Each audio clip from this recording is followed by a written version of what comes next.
Can you tell a little bit more about how is the format and content different for all these tests? Good question. So I suggested that the EA is sort of the outlier compared to the GMAT and the GRE in the sense of the types of schools and programs it's used to apply to. Again, quick history lesson. If you go back even 10 years, the GMAT was the business school exam. If you were applying to business school, you took the GMAT, period, end of story.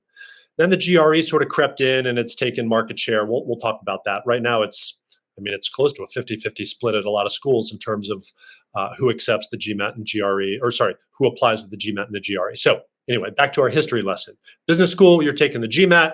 Any other graduate program, pretty much at all, you're taking the GRE, other than like med school and stuff like that. And then, starting about 10 years ago, the executive assessment came on the landscape for executive MBA programs. And so there was this very clear delineation. Now, and so the executive assessment will more for the executive MBA types of programs, GMAT and GRE for traditional. In terms of where you're applying, in terms of the content and format of the exams themselves, the executive assessment and GMAT are actually most similar.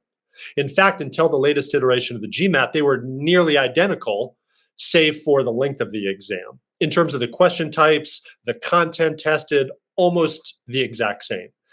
And so if you're making your decision, you're like, maybe I want to go for an executive MBA, maybe I want to go for a 2-year, like I'm going to take either the GMAT or GRE, don't even consider, GMAT or executive assessment, don't even consider the GRE because it's just that much different. So let me explain what I mean by that. Let's think about content itself first. The problem-solving content, the math on the three exams are basic algebra, basic arithmetic, common word problems, some statistics, a little bit of data analysis, probability, combinatorics, and things like that. So that's similar across all of the exams. Currently, the GRE is sort of an outlier in that it's the one exam that also includes geometry. So if you're taking notes at home on your little scratch paper, your little cheat sheet, okay, what's the major differentiator on the math side? The GRE, I'm gonna have to learn this geometry stuff. Okay, but the GMAT and the executive assessment have this weird question type called data sufficiency. It's a really weird way of thinking about math where you're just determining sufficiency of content. Okay, so that's sort of weird and unique to the GMAT and the executive assessment. Okay, but the GRE has this weird math question type called quantitative comparisons. So you'll have to learn that if you opt for the GRE. Okay, so that's sort of the quant side of things. On the verbal side, again, 30,000-foot view, I view and talk to my students more about the GRE as being vocabulary intensive. So on the verbal side, there's reading comprehension across all three exams, but on the GRE, you have a lot of questions that really test your vocabulary, your English vocabulary in context. The executive assessment and the GMAT are more logical reasoning based. There are these critical reasoning questions where you're analyzing arguments, strengthening and weakening arguments. Yeah, you have the reading comprehension. So if you're more logical, if you like that critical thinking, logical reasoning, GMAT and executive assessment.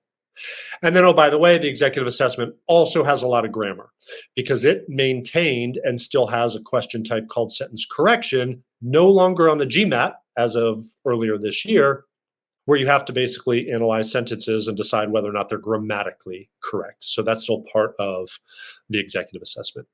Okay, if we're still taking notes at home, the GRE, you still have to write an essay. The GMAT and executive assessment, no essay. And then the GMAT and executive assessment also have